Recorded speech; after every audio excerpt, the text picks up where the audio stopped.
like you. I said nobody feel make me feel the way you do. I'ma get that low. Girl, you the best I know. Our next move they never know. They never know. When you go check low. Girl, you the best I know. Our next move they never know. They never know.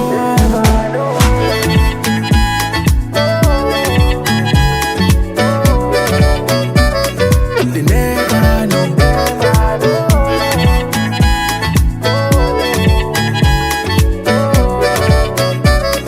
They never know. They never know.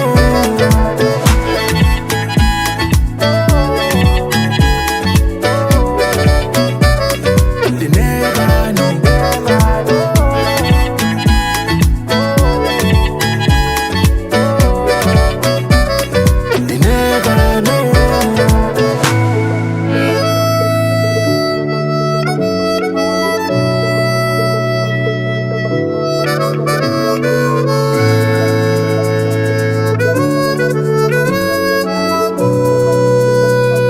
They never know.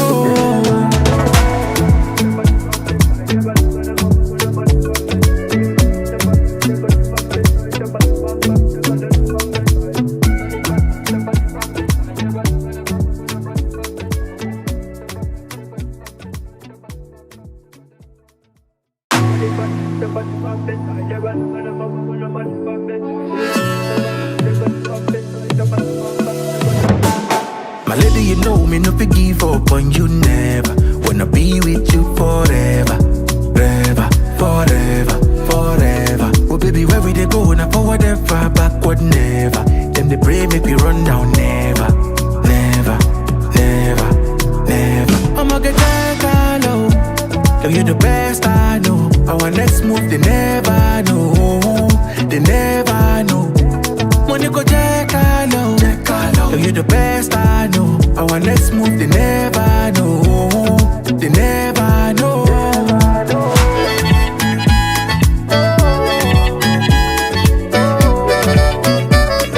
They never know.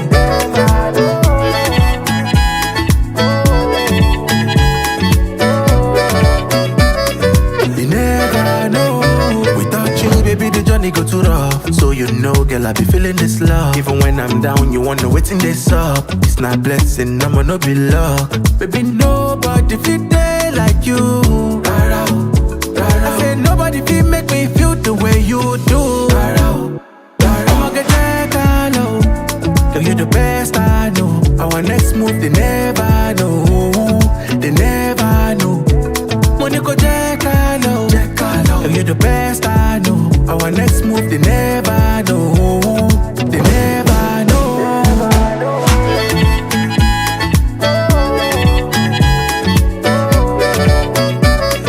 They never know.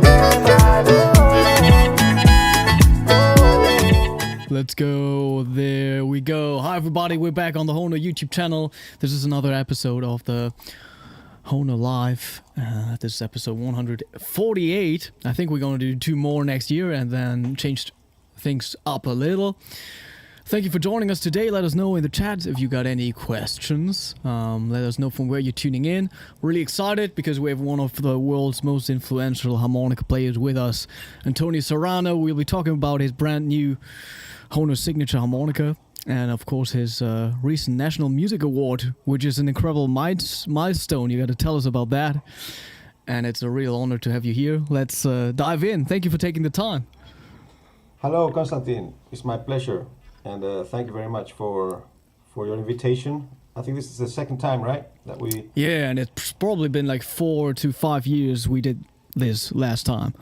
Yes. Well, it's been a while, and I hope we find some interesting harmonica chat tonight. For sure, yeah. So last time we saw each other again was at the World Harmonica Festival in late October, early November.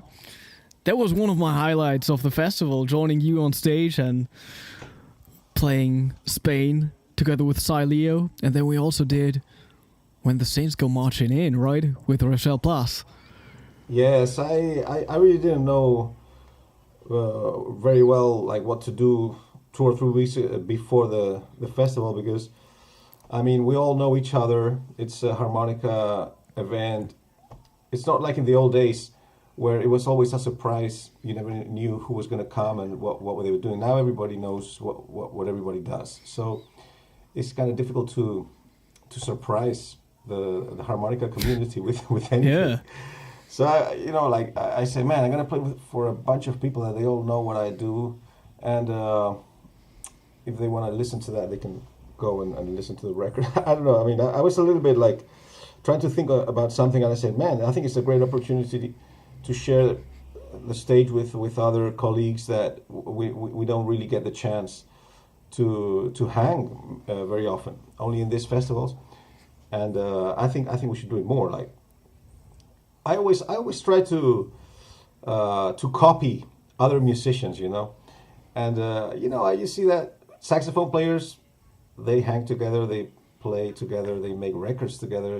Trumpet players, saxophone and trumpet players, harmonica players, we are all kind of individuals, like you do your stuff, I do my stuff, and Silio does his stuff. We all do our thing, and this has been going on for forever. Like I always wondered why didn't like Toots and Larry never record anything together. Like there was some kind of rivalry, maybe, but I think we should we should hang more and do more stuff together, more projects together. Like that song we recorded, you remember? The blue track thing that Mariano Masolo initiated, Yeah, that's a little bit probably too much, like too many harmonica. It was another thing. It was a lot of people, but still, if anyone out there didn't check that out already, you should. I think it's like close to 1 million streams on Spotify, which is cool. Yeah, and I think it worked out. It worked out because we all had a great time. I think people really appreciated to see, to listen to us playing together, and also to feel the respect that we have for each other, and that nowadays it's not so much about rivalry or who plays better or who plays that. It's more about music, and it's more about sharing the moment and exchanging ideas and try to learn from each other. I think that's the attitude that we should all have nowadays. Yeah, and then also considering the situation at those festivals, like the artists themselves do have like a lot of stuff on their schedule, right? Like especially at a World Harmonica Festival, like judging or giving workshops and stuff. There's like not actual time for the artists to hang out together and play. Yes, so that's also good for to do that on stage then. The competition is very tough, and it's tough for them, for the competitors, but it's also very tough for the juries. Like we have to listen to so many performances, and try to judge in a mathematical way, which is always kind of contradictory with what music is about. So, I mean, I'm not very keen on competitions, but I also understand that it's it brings people together. Like it really makes the young players get excited about coming all the way from Asia or whatever, and trying to be recognized as a good harmonica player.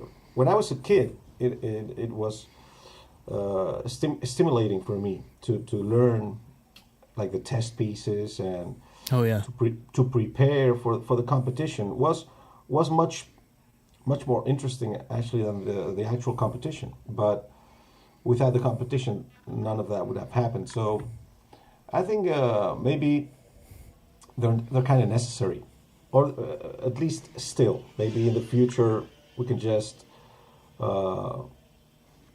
make like a festival, like a harmonica festival, and people will just come and play and share without having this competition in the background. Nice, yeah. So last week On Monday, I talked to Steve Baker talking about his signature harmonica, like the country tune and natural minor tuned marine bands, and yeah, Hohner just put out this new signature model for you, the signature Harmonica, and yeah, let's talk a little bit about this. I mean, so many people, as soon as people are talking about you, everybody's just like, wow, Antonio's an incredible player, and he just like grabs these Harmonicas 270s out of the box and blows everyone away. So like, what's that special connection do you have to that instrument? But I'm actually surprised that people are surprised about this, because all the great players used that instrument. So why should people be surprised about that? Like, I would be surprised about somebody playing something else. You know, like who do you hear? Who do you listen to? Who do you like? Like probably all the guys you like in the chromatic harmonica made all of the records on this instrument. So, or most of them. So I don't really understand why people are surprised about that. But anyway, if they are, I can't do anything about it apart from trying to convince them that it's the traditional harmonica, and it has already proved with all the recordings that we have that it can perform at the highest level. Yeah. So after that, I mean, you can try to invent whatever you want. Like it's like a violin. I don't know. Well, it's not. We can't compare the harmonica to the violin, but the harmonica is a very young instrument. But I think most of the instruments are already invented, to be honest. And I think the harmonica is already invented. I don't think we have to invent anything new. We just have to maybe improve some things, some slight small things on the instrument, but I don't think we have to really honestly to invent anything new on the harmonica. That's so funny that you say that, because at least on the instruments we play, like on the regular like 12-hole or 16-hole harmonica, or on the regular 10-hole diatonic, I think everything is invented. At least what we need to make the music that we want to do. Another thing is to invent a new instrument. Like I've recently received a few prototypes made by, you've probably seen some videos, by Brendan Power. Like they are double chromatics. Like they are harmonicas with two slides. Yeah, you put up one or two videos with them. I mean, that's a complete new instrument.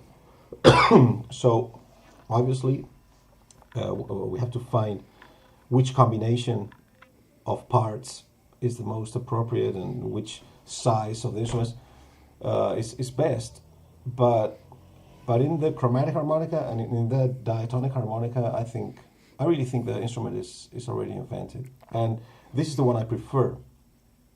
I've been preferring this one for many years now. When I was a kid, I tried everything that was in the market and even some old models. And I used to play the 16-hole a lot. I used to like the wooden comb ones that were not being made anymore. I had a few, and my father took care of them. So I used to play those. And then when the Super 64X came out, I played it for a long time, for a while. I really liked that instrument. But I mean, at some point I started playing this instrument for a practical reason, really, because I didn't have any more maintenance on the instrument when my father passed away. So and I wasn't really making enough money to buy 280s all the time and to buy the Super 64X, which is quite expensive. And I didn't have the kind of relation I have with Hohner right now. So I had to go for, let's say, a cheap instrument, but that was professional. And like circumstances took me to this instrument, and I'm so happy that happened, because when I was a kid, I was kind of spoiled with my father taking care of my instruments and everything. So I was always trying I was very curious, no, curious about trying this and trying that. When the CX12 came out, immediately I had it. When the Toots models came out, I immediately had.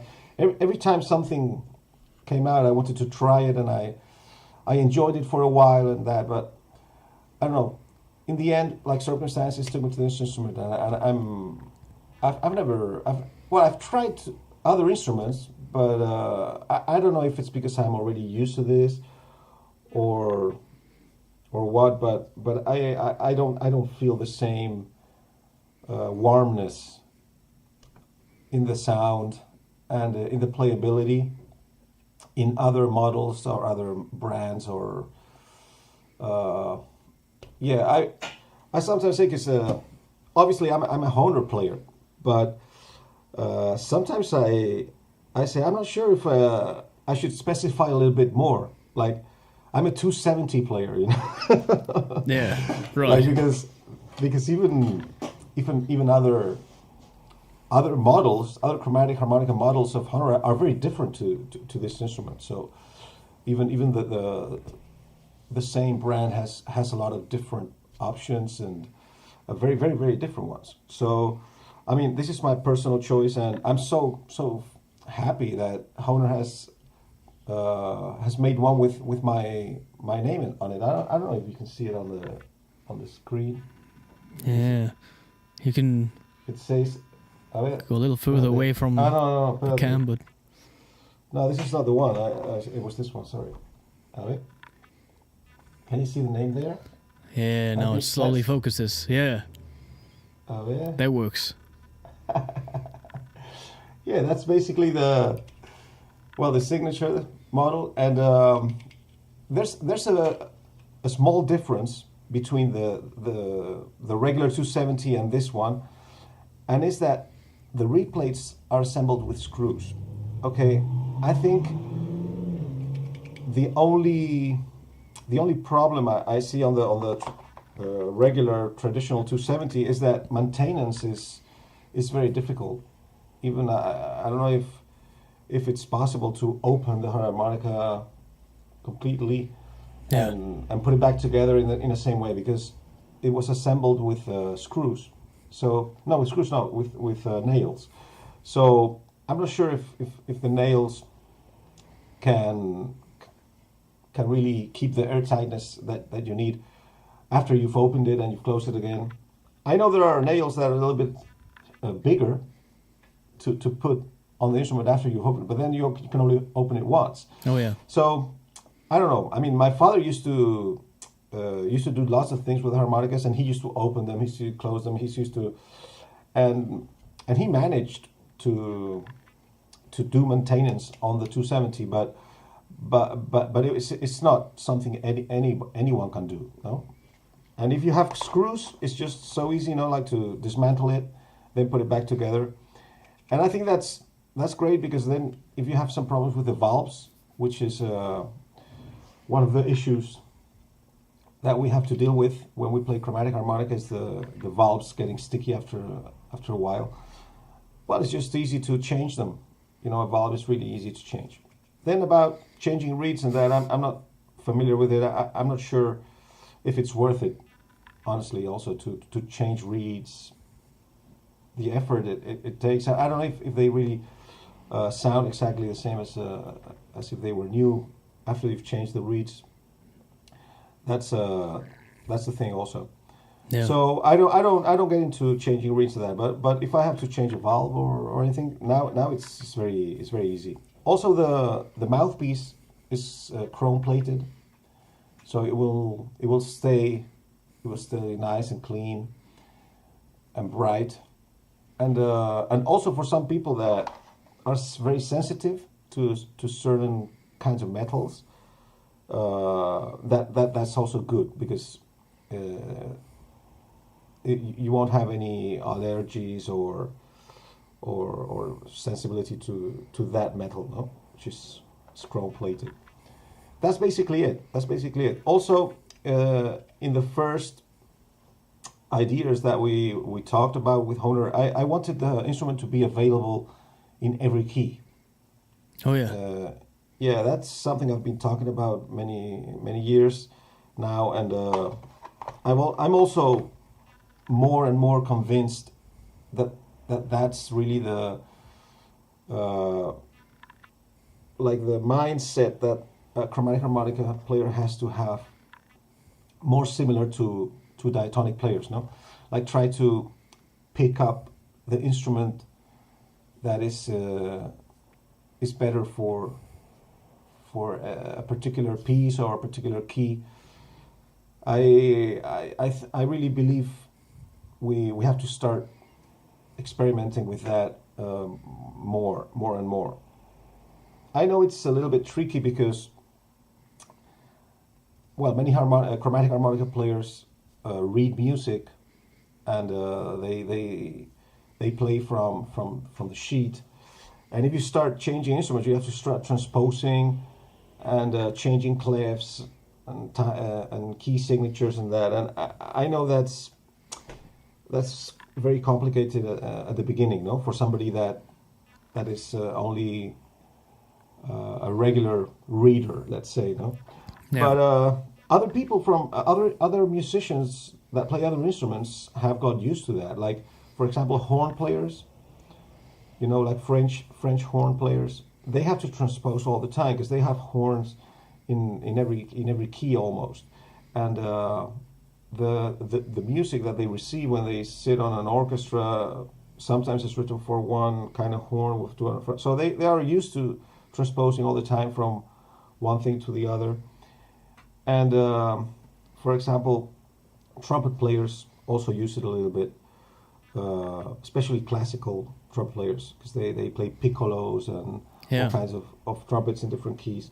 Then, for example, I don't know, clarinet players, you have clarinet in B flat, you have clarinet in A. Saxophone players, you have E flat and B flat. So I think we have to get used to it and use it, because it really multiplies exponentially the amount of things that you can do on the harmonica. Nice, yeah. I feel like we also got some really good questions in the chat. There's Andre asking, what is your thought of playing chromatic harmonica jazz music using an amplified sound, so playing through an amp with a dynamic microphone? Why that is so rare in chromatic harmonica world?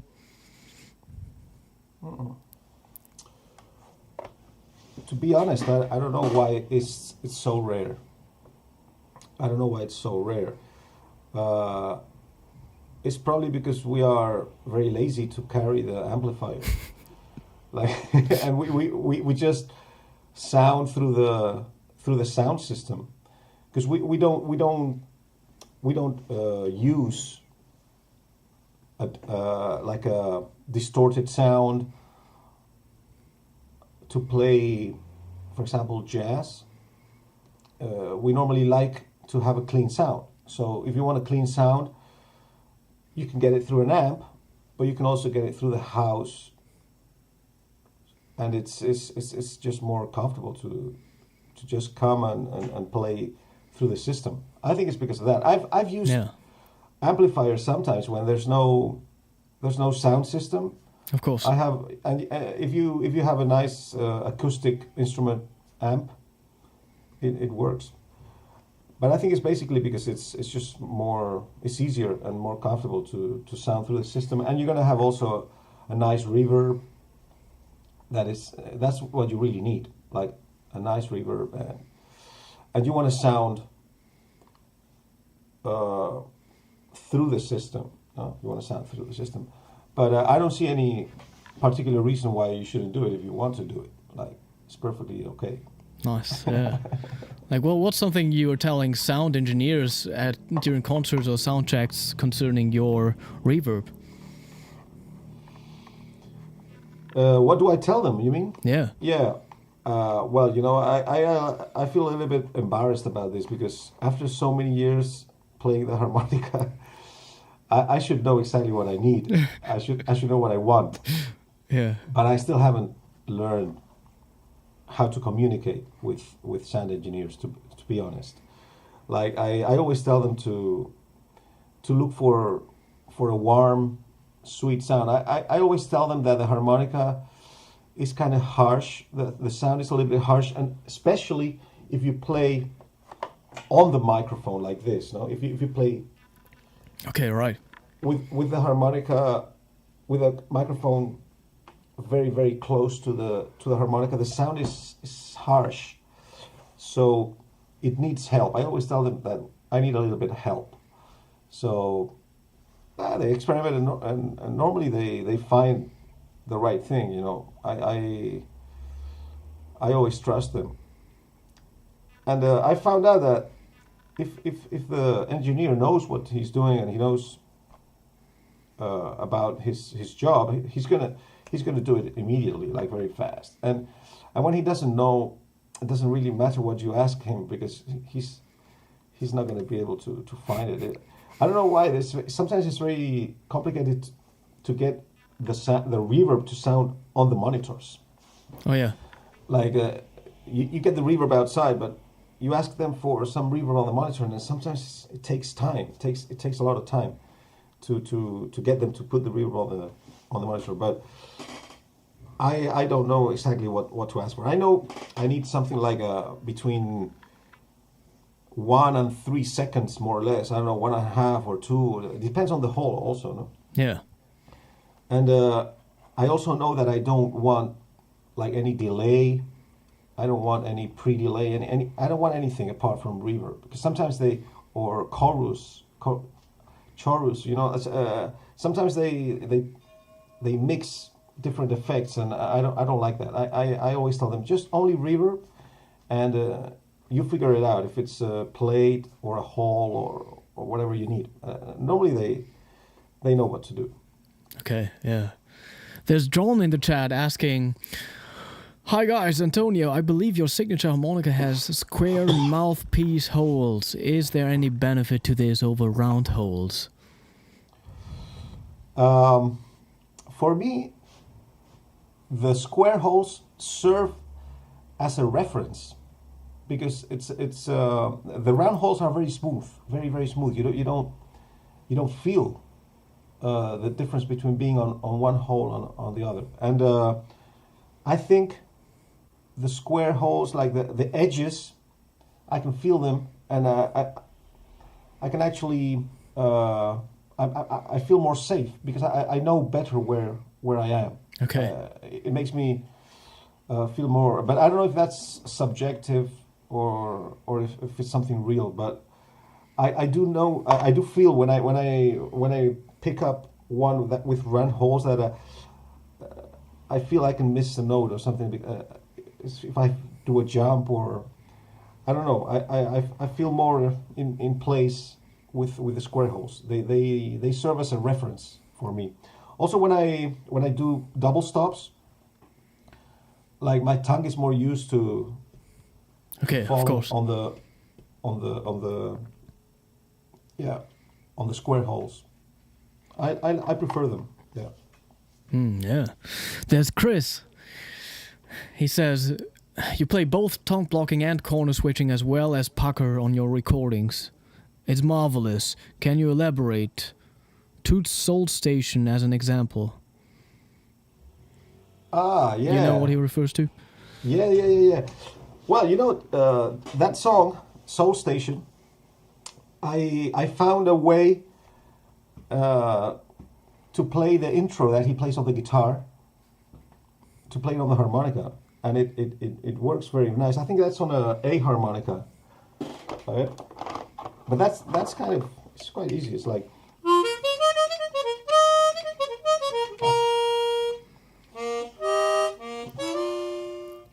Oh yeah.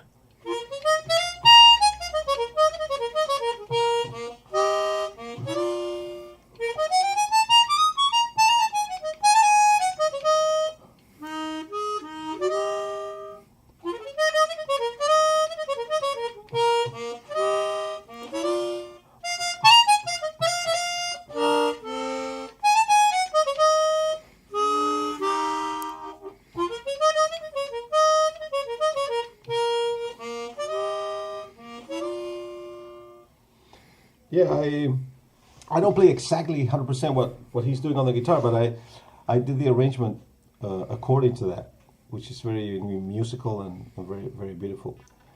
But yeah, I like to exploit the harmonic possibilities of the instrument. Although I'm a pucker player basically, and if I'm playing a line, I like to play in pucker because then I have my tongue free to do other things, like to shape the sound, Yeah. or even to do some articulations. And I don't really know how people can tongue block and articulate at the same time. I know people practice that, and I know people like Bonfiglio, and that's cool. You know, they work a lot on that, but I don't think it's very efficient. I think it's more efficient if you're going to play a line just to play pucker, unless you want a round sound, a different, like a round tone, a bigger tone for some passages. I remember watching an interview by Larry Adler where he explains all the different instruments that he can emulate on the harmonica. Have you heard that interview? I'm not sure. No. It's a very rare interview. I've only seen it once, and I'm not sure if it's out there. And then he says, well, for example, if I'm playing, if I want like a trumpet sound, I open, you know, my hands and I play it a specific way. If I for example, if I want to play like with a mute kind of effect, I close my hands. And he does a lot of different examples. And at some point, I don't know if he's talking about the oboe or the English horn or something. He say, if I want like a darker sound, then I would open my mouth and put the tongue on the side. And he uses like tongue blocking to get a different sound. So I mean, do things with a purpose. Like if you feel that that's going to add something to your playing, then use it. But my approach is pucker if I'm playing lines, and then when I want to do some chords or I start opening and using the tongue or whatever. Look, this is, you're gonna like this. Yeah, I'm not sure. I think I have to use a G harmonica because I want to play in E flat, so I have to play in A flat. Okay. Sorry.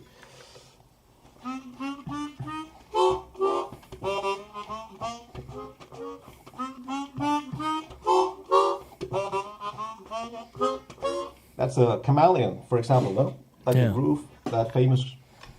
Man, that's so cool that you could do that on the harmonica, on the chromatic harmonica, no?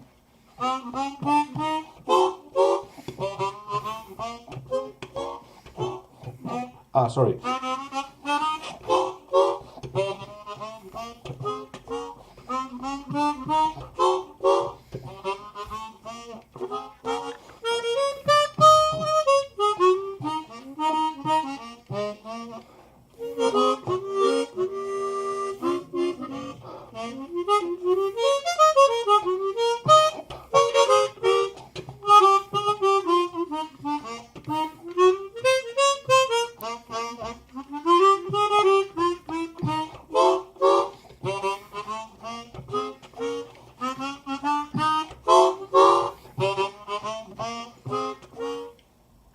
I like to really good, yeah.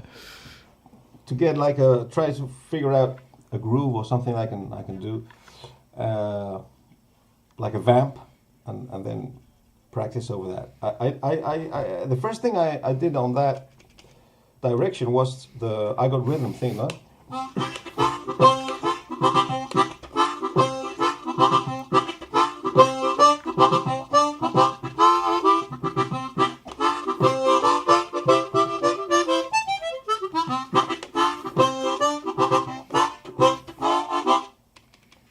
That was the first exactly, yeah. chromatic harmonica groove I worked on. I'm like noticing this right now, like even more. You do something that I do a lot too, I think, is like all these pushes coming from your throat and some other noises in between from your mouth, right? Is that like something you started to do at some point consciously, or did it just... I think this is a weakness that it's a weakness that I couldn't do anything about it. So I started trying to use it in my favor, you know, because I remember when I was a teenager, like my first studio recording sessions. Sometimes the producers or the engineers they used to tell me, "Hey, we hear your throat." You know, yeah, I was being told the exact same thing like few months ago. Well, I mean, I've been told that like many times, and even some harmonica players, you know, when I went to the competitions and to the festivals and that, they used to tell me that you should try to avoid that throat sound. And I tried a little bit. I didn't try very hard to get rid of that, but I tried a little bit, and it wasn't easy to get rid of it. And I don't know. I think now I use it I use it musically. I think I use it musically. If I have to play a very sweet melody, something very delicate, I think I can control myself, you know. Right. I can just play clean. But if I'm swinging, or if I'm playing even with an orchestra, we're playing a very forte part or whatever, I don't bother. It doesn't bother me too much. Yeah, I feel like it happens for me because, like, playing diatonic and having, like, super tight gaps for overblows and stuff, it's, like, dangerous to, like, do, like, actual strong tongue articulations on those blow notes, you know? And then I want to have, like, some sort of impact at the beginning of the note, and the only option to do that safely with that gapping is using the throat, sort of. As long as it doesn't get in the music too much, no? It doesn't bother the music too much. I think it's great. I like the sound of the instruments sometimes. You know, I've been using lately like the slide for some percussion effects. Yeah. Like, for example, when I'm not playing, sometimes I do some percussion here. And sometimes here, you know, if you have a microphone and you have a reverb, it sounds kind of like a percussion instrument. So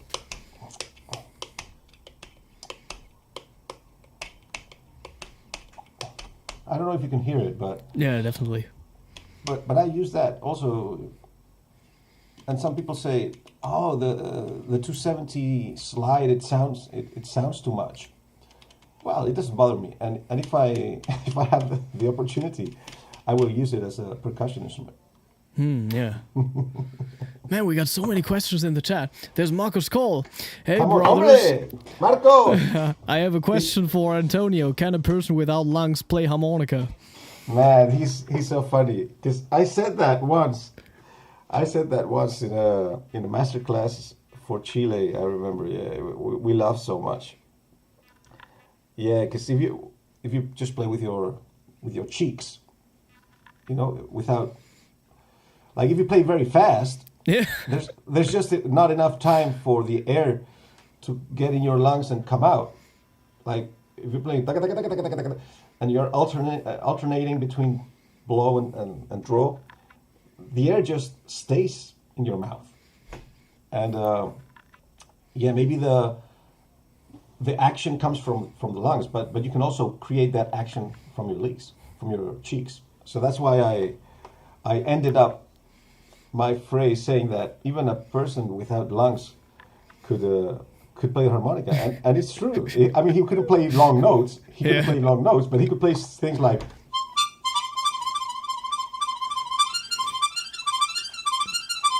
could play things like that. Yeah. If he had like his cheeks trained. So yes, Marcos, yes, you can play the harmonica without gloves.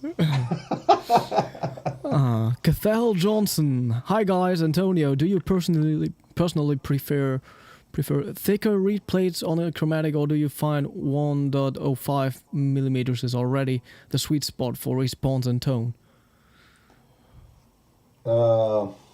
I'm not very technical, so I don't know if I understand the question. Is he talking about the difference between the 270 original and the 270 deluxe reeds? Is that the question? Might be true, but I'm not sure about the exact measurements on those. Yeah. For example, the regular 270 is a shorter reed than the 270 deluxe, and I do prefer the short slot, the short reed. I notice the difference very much. Like on the longer reeds, for me, is a little bit more difficult to control the tone and the intonation, because it allows more bending. Some people prefer that because they like to play with a lot of bendings and that. But for me, it's the other one is more stable. Like the short reeds are more stable. I can still do bendings if I want to, but I can control each note better, especially on the low register. But then again, for example, all the harmonicas in other keys than C are made on the other reeds, on the long reeds. That's something I was told recently. Yeah. And of course. I feel comfortable with them. And for example, the G, the A, they feel pretty good. They feel pretty good. Yeah. And maybe because they're tuned down to those tones, they feel better. But yeah, I think that should be like the next. That has to be the next revolution on the chromatic harmonica. We should be able to have chromatic harmonicas like 12 hole harmonicas in every key, like available everywhere in the shops. You know, like because when you go to a shop, they only have the C harmonica right now, and if you order one in another key, okay, they will ship it, and you can also order them online and that. But I think as well as when you go to a shop and you want to buy a diatonic harmonica in any key, normally they have a big range of keys where you can choose from, right, on the shops. I think we should get to that point that you can actually buy easily chromaticas in many keys. I don't know if in every key. I would like them to be available in every key, because why not? I mean, right now we have from C to B, all natural keys. We also have the tenor C, Yeah. C tenor, which is beautiful. I've started playing all the cello things that I play. I played on the tenor C, and I was playing it on the G, but it sounds better on the tenor C. And then flats, we have B flat and E flat. And I think that's it. Like we don't have the D flat harmonica.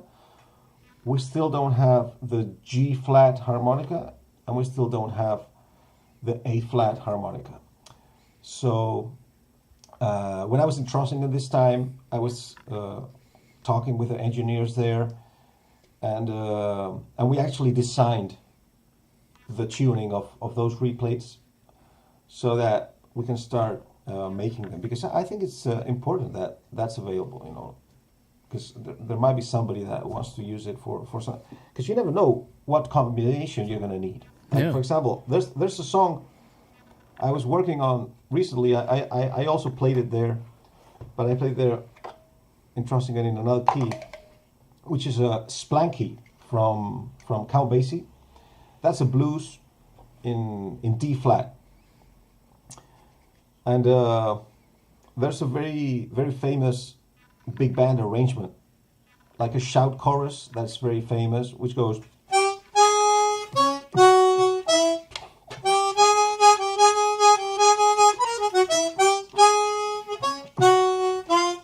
You remember that? That's very famous.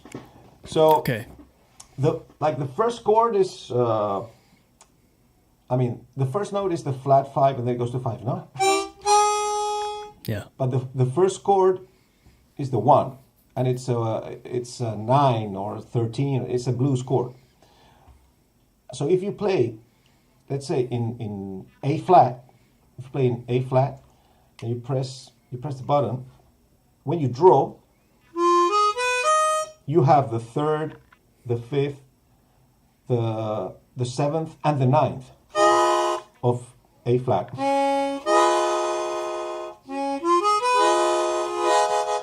So that's pretty cool to play the blues. So the first 2 chords of that shout chorus just sound perfect if you play them in A flat.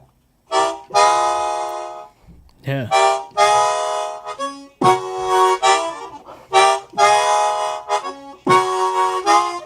So I said, okay, I want to play this. I want to try and play this in A flat. So what harmonica do I have to pick to be able to play in A flat? And what you hear is D flat. So it's an F harmonica. Yeah. Like, fortunately, I have it. But if it was, I don't know, A flat or E flat or G flat, I wouldn't have it. And obviously, I can't play all the voicings and all the chords that are in the arrangement, but I can fake it in a way that I'm gonna get that effect. Like, I'll play for you. So cool.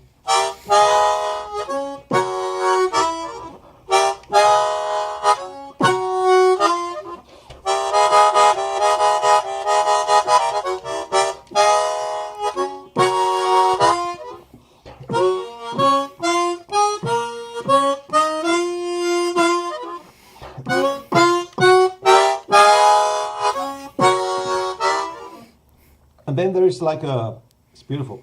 There's like an echo effect. Like the melody is.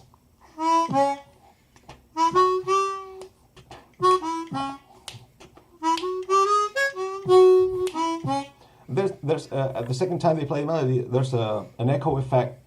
That one section of the band plays da da, and the other section answers ba da.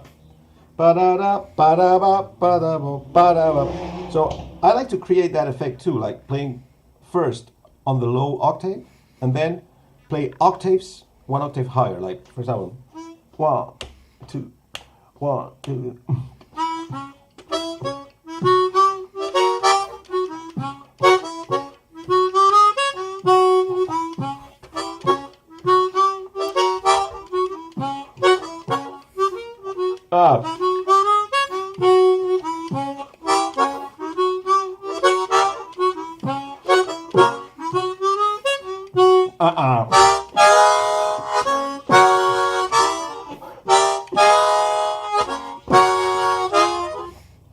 You know, it's just trying to get the best out of the harmonica. If you only play with a C harmonica, you're very limited for this kind of effects and this kind of music, no? Oh yeah. Like, obviously, I mean, there's always something that you can do, but I'm trying to change my mentality and trying to get used to transposing. And I mean, it's a bit difficult for me also, no? Like, for example, this piece, I have it here because I wanted to show it as an example. This is the flute partita by Bach, you know, like this. Everybody that likes music knows this. It's a ver, espérate.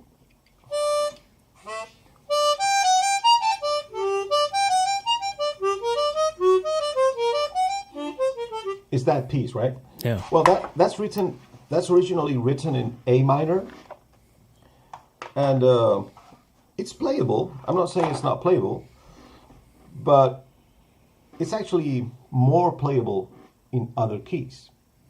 And I was trying different keys, especially flat keys, which are the best keys for the harmonica. And I found out that B flat minor was the most comfortable key to play that piece Nice. in. Yeah. Yeah, and then I listened to some. I listened to some historical recordings, and what you hear is not A minor. What you hear, like the guys are playing in A minor, but what you hear is G, because the old instruments are tuned down a lot, almost one whole step. I'm not saying it's exactly a whole step, but it's almost one whole step. So I say, okay, well, I mean, if those guys sound in G minor, I also want to sound in G minor. You know, why should I sound different? So I say, okay, if I want to play in B flat minor, but I want to sound in G minor, Yeah. what harmonica should I pick? Okay, that's a question for the audience. Let's see. Let's see if somebody can Yeah, answer because that. there's also somebody in the question is asking that question, how to figure out the key you need. Yeah. Yeah, let's give them 5 minutes. Otherwise, if not, I will say the answer. But that's actually that's what I'm doing all the time right now. You know, when I start working on a piece, not only on a classical piece, but also on standards, you know, or playing jazz. I mean, Toots Thielemans did it in the 50s, and I think maybe I'm not right, but I think I was the first harmonica players to know to figure out that he played a lot on the G harmonica and on the A harmonica, because I mean many people listen to Thielemans, but not so many people transcribe him precisely, you know, like transcribing really, you know, like a saxophone player would transcribe Charlie Parker or John Coltrane, like. And I've done that work. I've been doing that work for many years, and it took me a while to figure out, because sometimes many phrases are also playable on a C harmonica, but then there is one small trill or one small phrase that tells you, man, he's not using a C harmonica. And Right. but to be able to find out, you have to really go very deep in the transcription. And yeah, I think I was one of the first, if not the first, to figure out that the guy was actually using the G and the A harmonica a lot in those days. He even has some records where he only plays the G harmonica. There's a record called Road to Romance with a big orchestra, beautiful arrangements of romantic standards, and that's played entirely on a G chromatic harmonica. Then on the record, Man Buys Harmonica, which is probably the greatest bebop record on harmonica, I would say. There he alternates between the three. He plays some tunes on the C harmonica, he plays some tunes on the G harmonica, and some tunes on the A harmonica. And on those records, the sound, the incredible sound, time out for Toots. Yeah, I don't remember more names, but in all those records from the 50s and beginning of the 60s, maybe, he was using that, and I think he was actually being very smart, because not only, well, you could get more into very flat keys, but also you extended the register of the C harmonica, because the C harmonica is rather high. Oh, like Yeah. for many songs you need you need to go down to a B flat or go down to an A or go down to a G and that. No? And yeah, many people would say, then why not take a 16 hole? There you have everything. Yeah, but then you have everything in only one key. The good thing about being able to pick up harmonicas in different keys is that you can try different keys for the same songs. Yeah. No? Like if I want to play, for example, I don't know, There Would Never Be Another You. That's in E flat, right? I mean, this is a harmonica. This is a C harmonica. When I've played that song, I've always, I've never played the first note. I always go to. Yeah. Right. I fake it a little bit. Oh.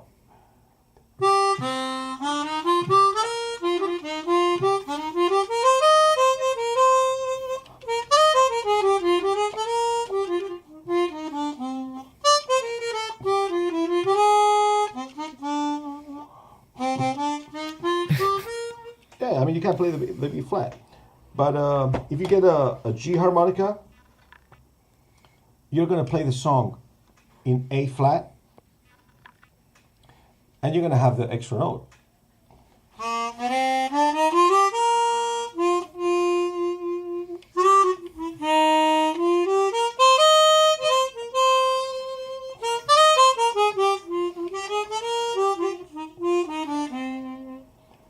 You see, it even sounds better because A flat is a more comfortable key than E flat. Like, yeah.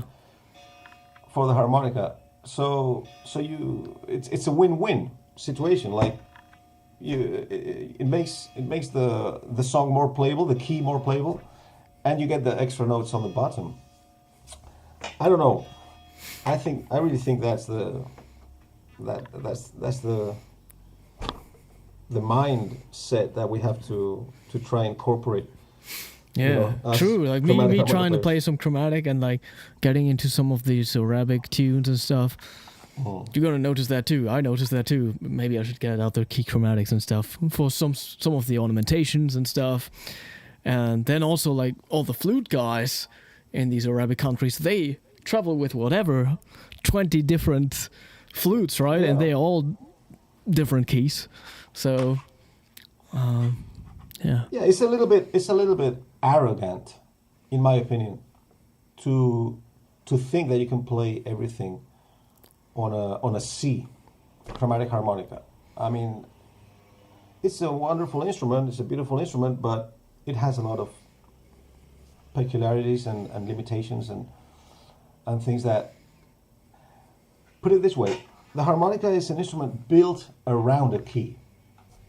And I think we can all agree in that. Yeah. So, in the case of the chromatic harmonica, it's an instrument built around two keys. Like the key when you play without the slide and the key when you press the slide. It's like two harmonicas in one.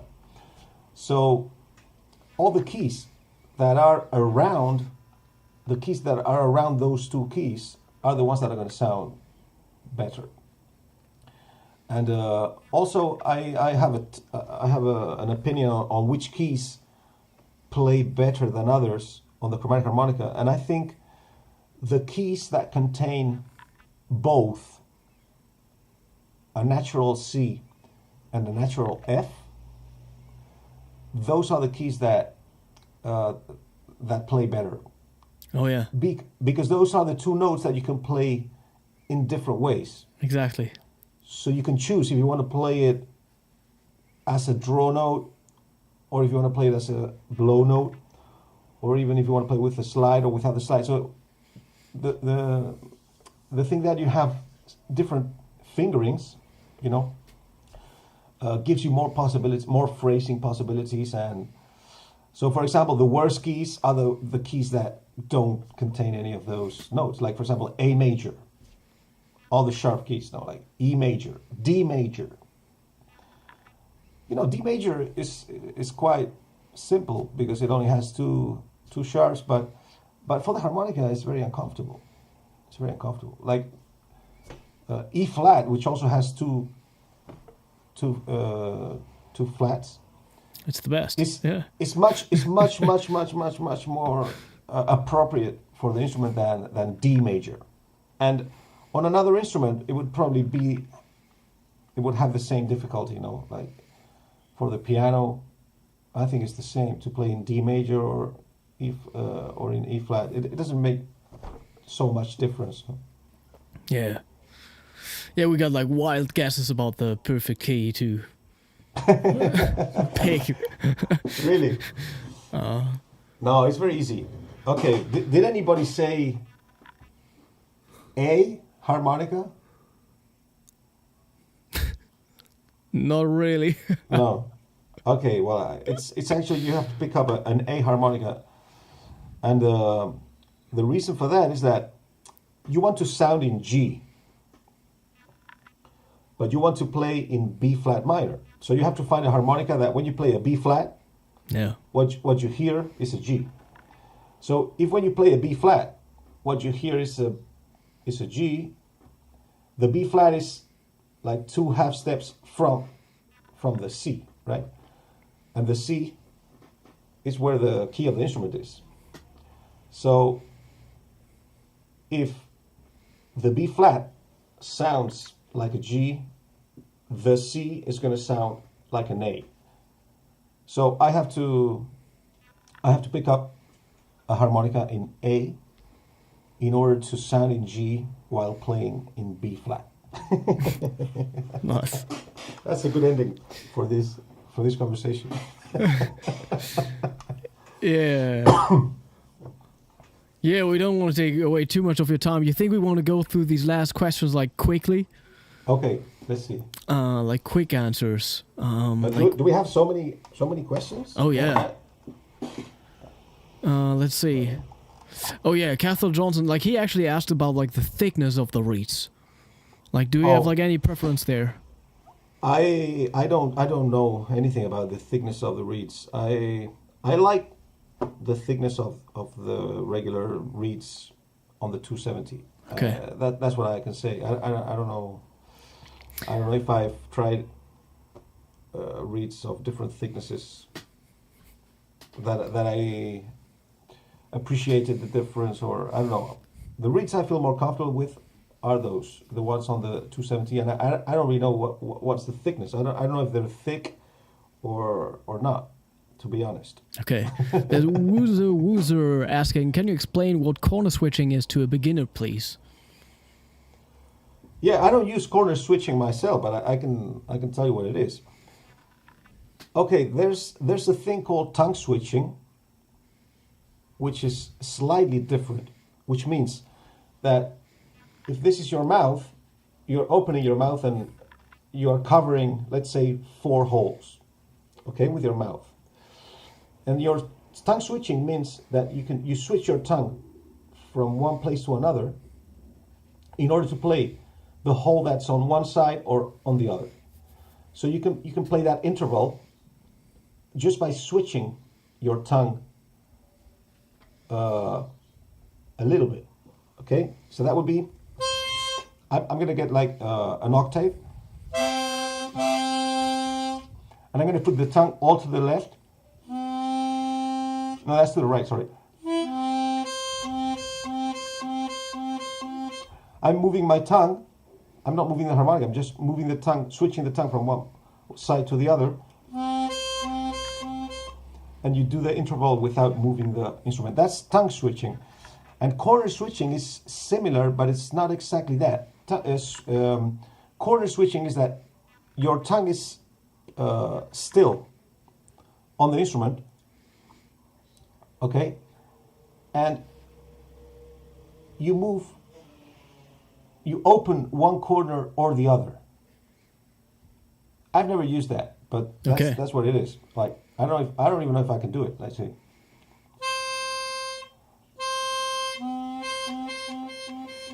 You see, the tongue is in the middle. Yeah, I like to use it doing like trills between octaves, right? Yeah. I'm actually moving the instrument a little bit.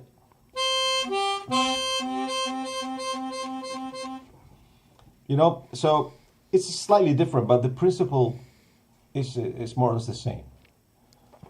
Nice. But Yeah. I don't use it very much. I only use.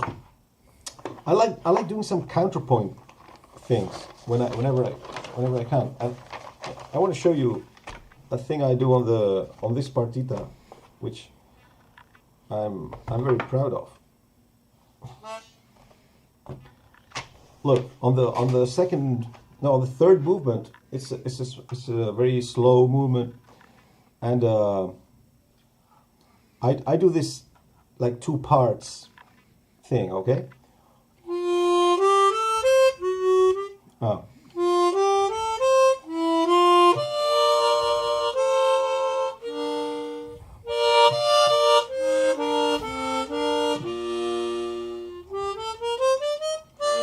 Oh, sorry.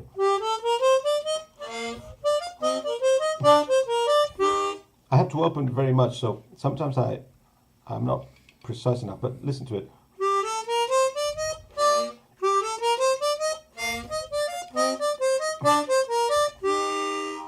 You see, like, Yeah. on the top is, and here is.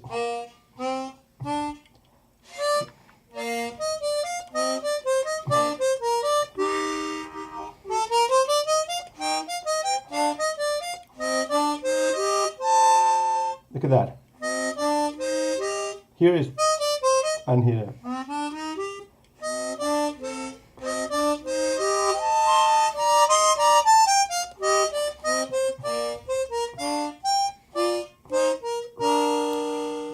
Yeah. And then there's another part here where I actually hold one note on the bottom and move the notes on the top, like.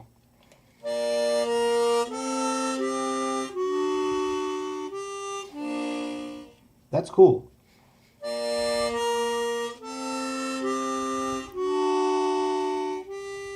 I wish I could hold that one too, but it's impossible, so I have to actually stop playing the low note. Otherwise, I would get another note. But it's, yeah, there's some things that you actually find when you start using the harmonica properly, like things start to pop out that are really interesting. By the way, this is a piece like written for flute, so there's no double stops, there's no chords or anything on the actual original piece. So these are small things that I add to the arrangement, because I think I really think that if Bach would have known the harmonica, he would have written polyphonically for the instrument. Yeah. I'm sure about that, because I mean it's a That's polyphonic true. instrument. So, I mean, probably his choices would have been better than mine, but I try my best to sound in the style that the piece has been written in. I'm wondering if there's like one important question here. There's also a nice comment by Marcos. What does he say? You want to tell me the story with Paco de Lucia and the Argentinian who killed a gypsy? That's what he says. Tell him to go to sleep. Go to sleep. It's getting late.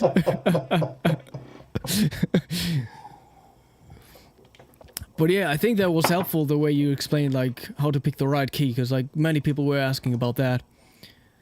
And I mean, my advice is first, like, doesn't really matter what harmonica you pick up first.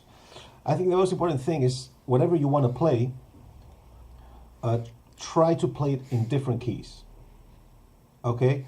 And in order not to waste your time too much, try the flat keys, because normally they're going to be more appropriate. Okay, so you have to get used to transposing the music, yeah, and once you find the key where you want to play where you want to play the song in, then start thinking about in what key do you want the actual piece to sound in.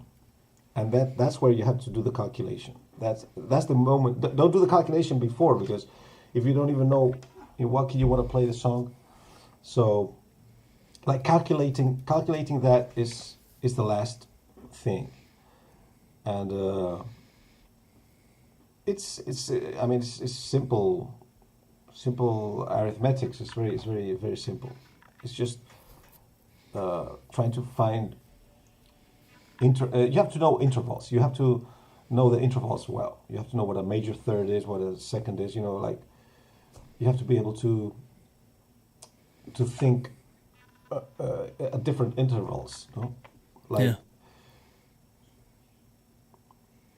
it's difficult for. I mean, I haven't developed the skill yet to be able to play like the piano that is tuned in C and pick up a harmonica in another key and play both things at the same time.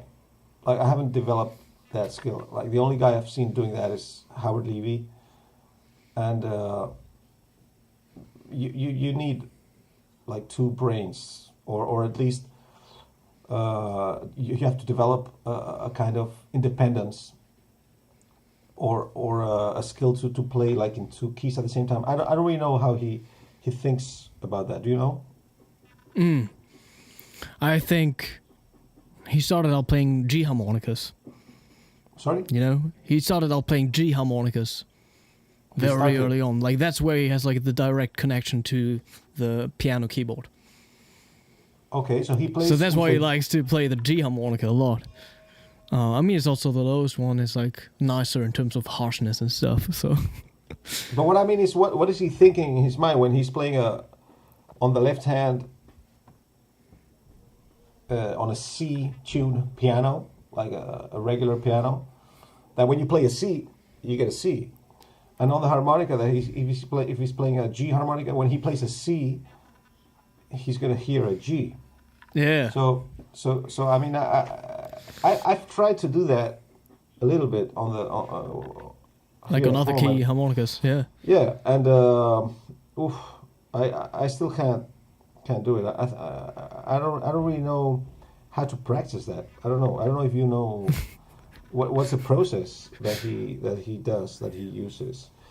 If is he just thinking intervallically, or is he having in his mind like both keys that move parallel?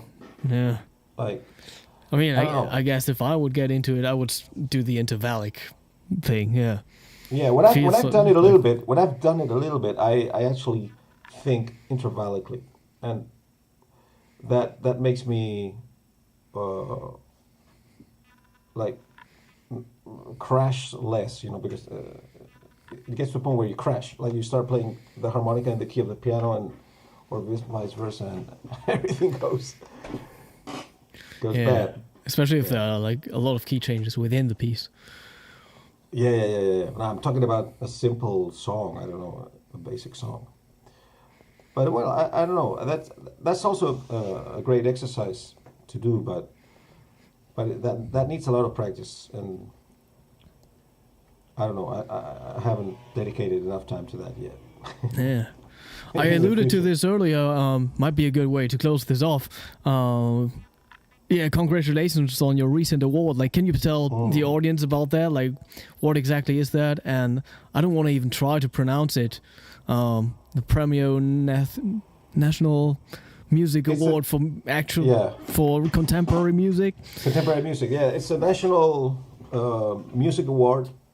It's a national award for contemporary music, and it's the highest, actually the highest musical award that the Spanish government gives a musician, and I wasn't expecting it at all. I mean, there's like no way of being like, oh yeah, I'm gonna nominate myself, or I'm being nominated, right? I didn't even know I was there on those lists, on the list. I don't know, because that's not something that you apply for.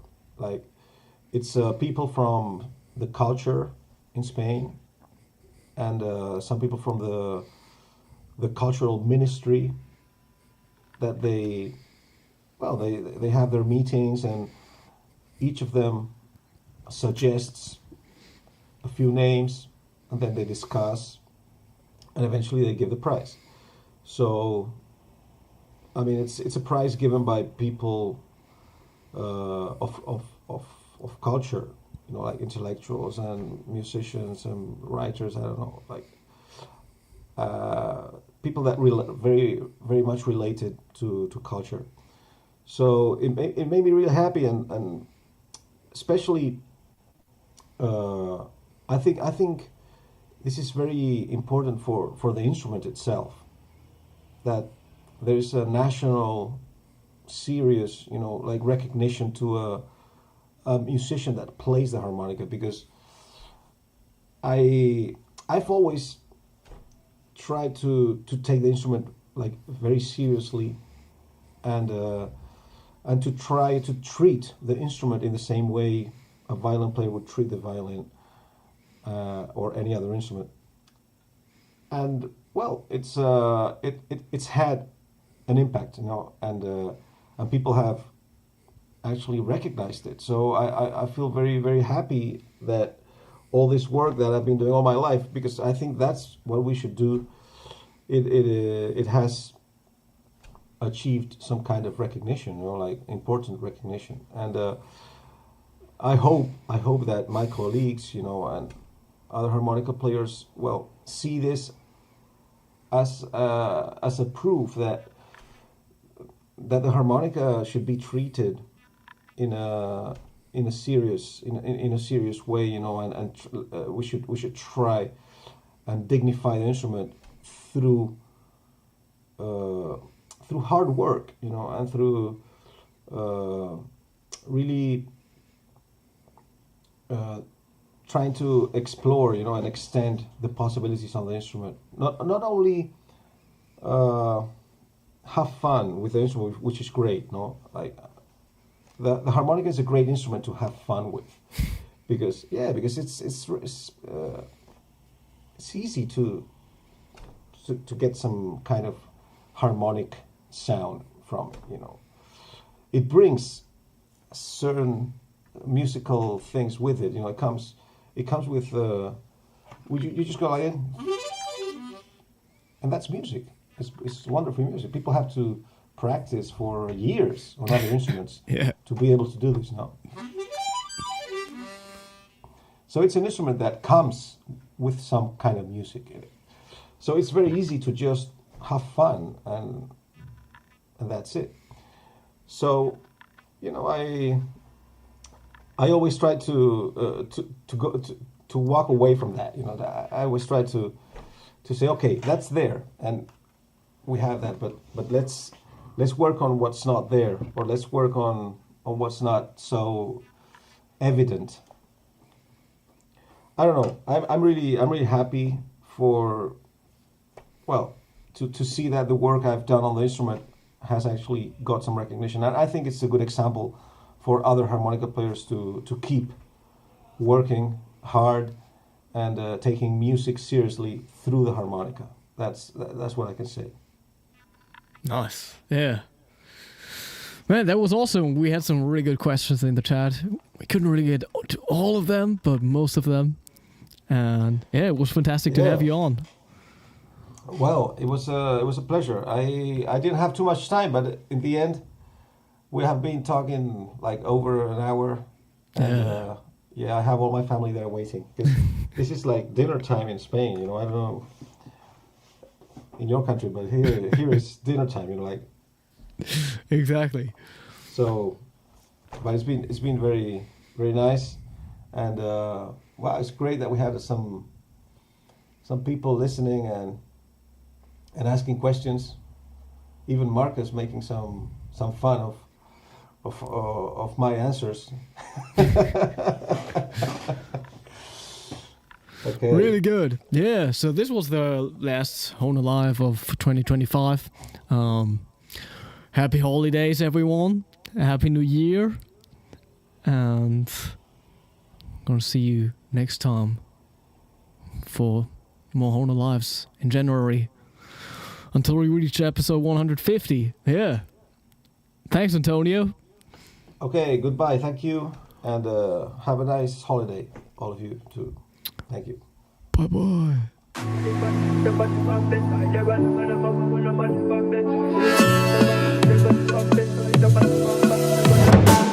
My lady, you know me, no give up on you never. Wanna be with you forever, forever, forever, forever. Oh baby, where we they go? Now forward ever, backward never. Them they pray make we run down never, never, never, never. I'ma get that low. Girl, you the best I know. Our next move they never know, they never know. Money go check low. Girl, you the best I know. Our next move they never know, they never know.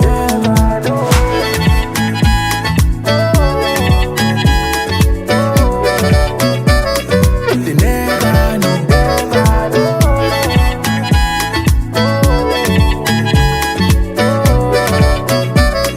They never know. Without you, baby, the journey go too rough. So you know, girl, I be feeling this love. Even when I'm down, you wanna wait in this up. It's not blessing, I'ma no be luck. Baby,